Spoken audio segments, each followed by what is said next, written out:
రాష్ట్రంలో నడుస్తున్నది రెడ్డి రాజ్యం. రెడ్డి రాజ్యం రెడ్డి రాజ్యం అంటే ఏమో అనుకున్నా, మరీ ఇంత దారుణంగా ఉంటుందా?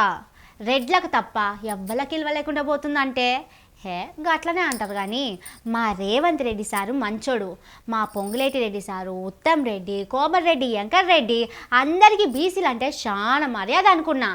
కానీ గీదెందుల్లా నిన్నటి సంది గీ ముచ్చట చూస్తుంటే ఎట్లనో ఉన్నది.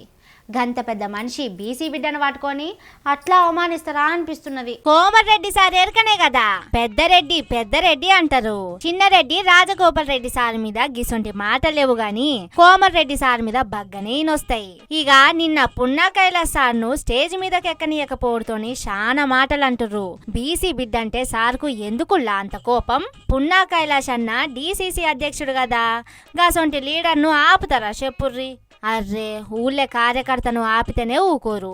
గ్రామ శాఖ అధ్యక్షుడు అంటే ఒక లెవెల్ ఉంటది. గాసొంటిది జిల్లా మొత్తానికి కాంగ్రెస్ పార్టీ అధ్యక్షుడు అంటే ఎట్లుండాలే? గాసొంటి లీడర్ ను స్టేజ్ మీదకు రానియలేదు. రెడ్డి సార్ మీదున్నప్పుడు నువ్వెట్లా పోతావు? పక్కకు పో అన్నారు పోలీసోళ్ళు. మరి సార్ గా మాత్రం ఆర్డర్స్ ఇయ్యకుంటే జిల్లా పార్టీ అధ్యక్షుడిని ఆపుతారా చెప్పుర్రి?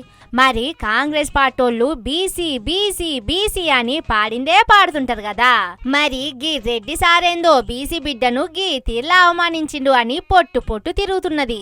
మరి ఒక జిల్లా పార్టీ అధ్యక్షుడికి ఇంత అవమానం జరిగితే సీఎం రేవంత్ రెడ్డి సారు, రాష్ట్ర కాంగ్రెస్ పార్టీ అధ్యక్షుడు ఏం యాక్షన్ తీసుకుంటారో చూడాలే.